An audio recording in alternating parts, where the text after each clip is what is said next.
subissez pas, surtout. Non, je ne le subis pas. Vous voulez savoir où je vis dans le 93, justement. Et vous me permettez de dire une chose. Moi, je suis en Seine, vous voyez. Je vis dans le 93 aussi. Ne me faites pas de faux procès, justement. Je voulais juste dire une chose, c'est que, puisqu'on parle de banlieue, pour moi, la banlieue ne se résume pas à ça, et je tenais à le dire. Et au passage, j'en profite pour dire qu'il y a une très belle exposition qui s'appelle Banlieue chérie au Palais de la Porte Dorée, qui justement change un peu l'image de la banlieue, et cette image de la banlieue comme no-go zone et comme territoire de décivilisation et territoire de barbarie, moi je la partage pas. Je vis en banlieue, et quand je dis je vis en banlieue, je vis pas à Levallois ni à comment dire. Non, vous vivez dans la belle banlieue. Les gens ne savent pas forcément. Vous vivez pas dans une belle banlieue. Non, je toute la journée. Ouais, mais enfin, c'est bien plus dangereux. Ça rejoint le débat qu'on avait tout à l'heure, parce qu'il faut se souvenir quand même que pendant les émeutes post-Naël, ça a été tout a été diffusé en direct sur Snapchat. Donc je reviens à la notion de barbare que vous semblez disqualifier notre propos en disant les barbares ça n'existe pas, etc. Barbares, vous savez d'où ça vient, c'est des étrangers qui brutalisaient notre civilisation et qu'il fallait mettre hors jeu, qu'il fallait mettre en dehors de notre société. Ça vient de chez les Grecs. Aujourd'hui, c'est ce qu'il faut faire aujourd'hui, vous n'allez pas me faire la leçon là-dessus, et je reviens. Je vous fais pas la leçon. Non, mais je reviens sur quelque chose d'inadmissible que vous avez dit, que vous avez sous-entendu. J'ai dit quelque chose d'inadmissible. Laissez-moi terminer. Laissez-moi terminer. Je suis à gauche, vous n'aimez pas laisser par les hommes, mais vous allez me laisser terminer, s'il vous plaît. Vous avez laissé entendre qu'un professeur d'histoire, je dis encore ce que je veux. Vous avez laissé entendre que Kevin Bossuet, professeur d'histoire, ne parlez pas sur ce ton-là, parce que moi, ça va pas se faire comme ça, ok ? Vous me parlez pas sur ce ton. Vous parlez exactement sur ce ton. Moi, vous me dites pas, c'est inadmissible. Vous avez traité Kevin Bossuet, professeur d'histoire, qui instrumentalisait les peurs. C'est exactement le même discours que tous ceux que vous soutenez, qui ont expliqué que vous passez votre temps que Frontière était responsable de la mort d'Aboubacar. Mais qui êtes-vous pour expliquer cela ? On est les premiers à défendre les Français, à soutenir la réalité pour éviter que ces meurtres ne se recommettent à nouveau. Pour éviter que les musulmans ne fassent instrumentaliser les peurs. Vous instrumentalisez les peurs en permanence. Je dis ce que je veux. C'est un débat. C'est incroyable. C'est un débat, c'est pas une Vous prenez pour qui ? Attendez. Ce discours, c'est terminé.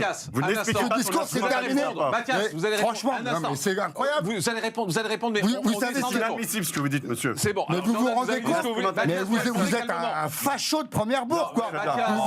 Vous êtes là pour dire ce que je dois dire ou ce que je ne dois pas dire. On se calme. Vous vous prenez pour qui ? On se calme. J'ai encore le droit de dire ce que je veux et ce que je pense. Pas qu'on a instrumentalisé et pas qu'on est responsable de la mort d'Aboubacar. Vous êtes une honte. Ça va pas bien ou quoi ? Vous êtes une honte. S'il vous plaît, on se calme. On se calme. Pour qui vous vous prenez ? C'est bon. On a compris. Kevin Bossuet. Je suis une honte. C'est bon. Mathias. Je suis une honte. Je me barre, Jean-Marc. Non, restez. Je vais pas me laisser insulter par un petit merdeux de chez Frontière. C'est bon. Du calme, Mathias. Du calme. Restons dans le débat tranquillement. Kevin Bossuet, cette génération, vous la voyez changer dans vos cours ? Oui, je la vois changer énormément. C'est le problème du culte de l'enfant roi. Et le culte de l'enfant roi...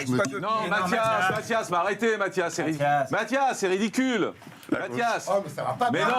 Mais c'est ridicule. Ce mec me dit ce que je dois dire, ce que je dois penser, ce que je dois... On est où, là ? On va rétablir. Du calme. Allez. Je pense que ce que Jordan a voulu dire, c'est que moi, je fais remonter des problèmes que je vois sur le terrain. Je n'instrumentalise pas la peur. Et c'est vrai que traiter quelqu'un, lui dire qu'il instrumentalise les peurs, c'est pas bien. C'est juste ça. Et de l'autre côté, vous avez le droit de dire ce que vous voulez aussi, monsieur. Et je comprends aussi que vous n'avez pas envie de stigmatiser. Jordan Florentin, vous connaissez un peu. Je suppose que vous allez faire un tour à la Manif cet après-midi pour essayer de voir ces Black Blocs. Qu'est-ce qu'ils veulent, ces Black Blocs ? En fait, à la limite, des Français, j'ai envie de dire, bon, ils ont des revendications françaises. Mais ceux qui viennent d'Italie, ceux qui viennent d'autres pays, qu'est-ce qu'ils veulent ? Antifasciste international, et en fait ils veulent tout simplement répondre à l'appel de certains LFI, notamment Richie Thibault, collaborateur d'RCA Soleil, qui appelle à l'insurrection, qui appelle à renverser le dispositif policier. C'est ça le but, c'est de renverser l'État. Tandiam, on l'a dit. Oui, mais c'est qu'ils n'y arriveront pas de toute façon. Enfin, c'est perdu d'avance. Ils n'y arriveront pas. En revanche, je vous disais, on espère ne pas voir les images cette année. On aura exactement les mêmes images pour une simple et bonne raison. J'ai pu échanger avec un commissaire divisionnaire de Paris qui m'expliquait que l'ordre était donné de ne pas empêcher de casser, mais simplement d'encercler pour éviter que ça déborde en dehors des quartiers qui sont sécurisés. Et ils n'ont non plus pas pour ordre d'interpeller. C'est-à-dire qu'en fait, le seul ordre qui est donné, c'est si quelqu'un se fait lyncher, à savoir un journaliste par exemple, parce que c'est aussi ce qu'ils recherchent, là ils peuvent intervenir. Mais sinon, le but est simplement d'encadrer. Donc en fait, c'est une forme de violence qui est organisée. C'est ça la réalité. Et les policiers nous le disent sur le terrain. Alors que pourtant, et il me l'expliquait aussi, il y a tellement de moyens humains qui sont mis à l'œuvre, il y a une telle armée de CRS, en réalité, ils pourraient contenir cette violence, ils pourraient interpeller. Et d'ailleurs, avec Bruno Retailleau qui a lancé le processus contradictoire pour ensuite tenter de dissoudre la jeunes gardes. Une fois que l'association sera dissoute, là, ils pourront véritablement interpeller, placer en garde à vue. Donc, ils peuvent le faire. La question, c'est celle de l'ordre et c'est de ce que veut l'Élysée, en réalité. Pourquoi vous dites la police, ça les arrange pas Et pourquoi vous dites pas que les organisateurs, ça les arrange Je crois pas que ça arrange. Parce que c'est parfois une idéologie qu'ils ont. Bien sûr. Vous voyez que ça ne correspond pas à l'idéologie de certains du côté de la LFI, par exemple? Je crois pas à ça. Vous croyez que ça ne correspond pas? Jordan Plain. Si c'est le cas, Mais si ça c'est le cas, on a la vidéo. Il va être appréhendé par la justice, ce collaborateur LFI qui appelle à l'insurrection. Mais moi, je vais juste avoir un mot. On est le 1er mai pour faire du travail pour tous les travailleurs qui vont nettoyer la ville de Paris, Bien qui sûr. vont réparer toutes les poubelles qui vont être cassées, et les commerçants, les travailleurs, les vrais, qui sont là dans leur commerce, qui sont fracturés, cassés par des Black Blocs et des antifas, et surtout les policiers aussi qui assurent la sécurité de tous les Français. Et je vais vous dire une chose, il y a des gens sincères qui ont envie de manifester, mais qui n'iront pas. Bien Mais qui évidemment. n'iront pas. Comment vous voulez aller, n'iront pas. laissez-moi finir. Comment vous voulez aller avec vos enfants dans une manif cet après-midi? Mais moi, je Mais la suis plupart du temps, suis ça se parent. passe bien. Je ne vais pas manifester cet après-midi à Paris mais avec mes enfants parce que j'ai peur. Parce que vous Parce qu'il y a attisez ces la peur. abrutis. Vous Arrêtez de dire vous attisez.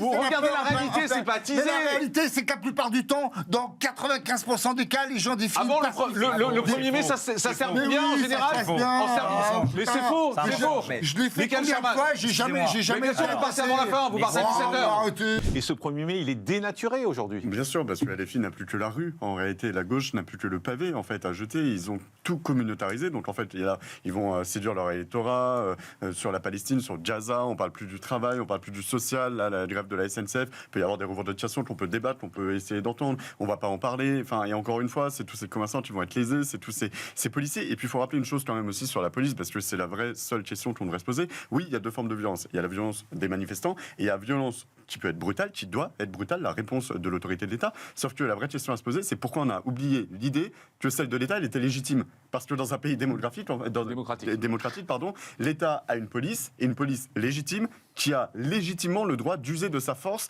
et de son pouvoir. Et de brutalité s'ils le font, face à des manifestants qui sont dans une forme de guérilla, de guerre. Et la réalité, on en parlait tout à l'heure, on est aux prémices d'une guerre civile peut-être, mais dans une guerre, il doit y avoir deux belligérants. Or, il y a des gens qui nous attaquent et il n'y a pas d'État qui répond. C'est ça la réalité. C'est pour ça que je disais une guerre civile entre qui et qui. Cette notion de guerre civile, Mathias Leboeuf, vous y croyez? Non, ça a été popularisé par M. Oberton, La France Orange Mécanique et la guerre C'est un civile. très bon écrivain. C'est un très bon écrivain d'extrême droite. Voilà. Extrême droite. En tout cas, la France Orange Mécanique, on y est, Mathias. La France Orange Mécanique, assumez le fait d'être extrême droite. Vous êtes Mais les anathèmes, vous êtes l'extrême droite honteuse. Arrêtez de mettre des cibles sur le dos, moi, je suis pas avec. Je ne Arrêtez de suis mettre pas. des cibles sur le dos des gens. Arrêtez avec ce truc, avec les cibles sur le dos. Bon, est-ce que la guerre civile, Jordan Florentin? Oui, alors, Dupond-Moretti préfère se faire applaudir par les détenus de la prison de Fresnes que par son public. Déjà, Voilà. il faut rappeler ça. Donc, évidemment, qu'il ne va pas s'y... va peut-être jouer en prison. Évidemment, qu'il va s'y opposer. Alors, mais en revanche, une fois n'est pas coutume, je rejoins sur une chose, Éric Dupond-Moretti, sur le fait c'est de la démagogie, mais surtout de l'enfumage, parce qu'en fait, il y a d'autres enquêtes qui sont sorties qui ont rappelé qu'en fait, ça a déjà été essayé et qu'en fait, ça coûte plus d'argent essayer de le capter que ce qu'on va récupérer. Mais est-ce que symboliquement, est-ce qu'il n'y a pas un impact évidemment, symbolique quand même? Oui, mais et c'est là où j'en viens à ma logique qui est de l'enfumage, c'est qu'au lieu de se soucier du vrai souci, c'est qu'il y a 25% d'étrangers dans les prisons. Si on les expulsait déjà, on aurait longtemps. moins... Non, mais déjà, Oui, mais là, on vous parle de faire payer. Donc, pourquoi c'est de l'enfumage? Parce qu'au lieu de se poser la vraie question et de se poser celle qui est de la réalité, il faudrait que les prisons soient beaucoup plus fermes. Pourquoi, en fait, on veut les faire payer? Parce qu'on s'est rendu compte qu'en réalité, certains prennent ça pour un hôtel. Certains préfèrent aller en prison. C'est les vidéos qui circulent sur TikTok, ça aide pas les donc prisonniers. Donc l'enfumage de Gérald Darmanin, effectivement, c'est de se dire, au lieu de se soucier des vraies questions qui sont celles de la sécurisation des prisons, qui sont celles du personnel qu'il faudrait, là où il faut mettre de l'argent, c'est dans la professionnalisation, dans le recrutement et dans l'expulsion, j'insiste, eh bien, il nous sort une petite mesurette comme ça qui, on a déjà testé, ne marche pas. Donc c'est de l'enfumage. Alors à chaque fois, on dit souvent on a franchi une nouvelle étape et ça devient presque. Je finis par détester cette expression parce qu'on dit ça quasiment tout le temps. On vient de franchir une nouvelle étape et on a l'impression qu'on ne cesse de franchir des étapes au fond. Alors moi, vous m'entendrez pas dire qu'on a franchi une nouvelle étape. Moi, j'explique toujours qu'on nous dit il est minuit moins le quart avant le basculement de la France, mais on a passé minuit. En fait, c'est terminé. Aujourd'hui, c'est juste des actes quotidiens, le quotidien de la guerre civile en France, de la barbarie, de la décivilisation, et lié à un autre phénomène qui est celui dont on parle, qui est celui de l'abrutissement général. En fait, quand vous voyez, Le Point a fait une étude l'année dernière pour expliquer que 62% des jeunes de moins de 18 ans étaient sur TikTok. Alors, on n'est pas sur Snapchat, mais c'est quasiment le même type de réseau social où en fait, il y a une violence endémique qui n'est pas contrôlée, qui n'est pas verbalisée, qui n'est pas sanctionnable parce qu'on est sur de l'anonymat, donc c'est extrêmement compliqué sur les réseaux sociaux. Snapchat, on sait qu'il y avait du recrutement pour de la prostitution virtuelle, qu'il y a des scènes d'une violence sexuelle, des choses comme ça qui sont transmises. Une femme avait été violée à Bobigny par un inconnu qu'elle avait rencontré sur Snapchat en janvier. Donc il y a évidemment ce phénomène-là à traiter. Et Kevin a raison, il y a un sujet sur les réseaux sociaux. Gabriel Attal avait annoncé des mesures chocs avec l'interdiction des réseaux sociaux pour les moins de 15 ans, la fermeture de 22h à 8h du matin pour les 15-18 ans. Donc il y a ce sujet-là qui est lié évidemment à celui de la décivilisation qui inclut la violence endémique, la barbarie, l'absence des parents aussi. On voit beaucoup dans ces quartiers parce qu'il va aussi falloir se poser la question de qui, derrière cette enquête, qui a commis ces actes-là, qui sont ces jeunes, qui s'en sont pris violemment à cet enfant. Moi j'ai une pensée vraiment pour cet enfant qui évidemment va avoir des traumatismes toute sa vie. J'imagine quand il rentre chez lui le soir, sa famille qui le retrouve dans cet état, mais c'est terrible. Mais surtout, ça va durer des années. Enfin, c'est ça qui est terrible, c'est que dans 10 ans, ce pauvre garçon qui a 17 ans aujourd'hui, donc il aura 27 ans, il va chercher du boulot, il va se retrouver dans une entreprise, il y a bien un abruti qui va retomber dessus et qui va lui dire « Ah, j'ai retrouvé ça de toi, vous vous rendez compte ?» Et le choc toute sa vie, mais oui, mais tout est terrible, Mathias, là-dessus.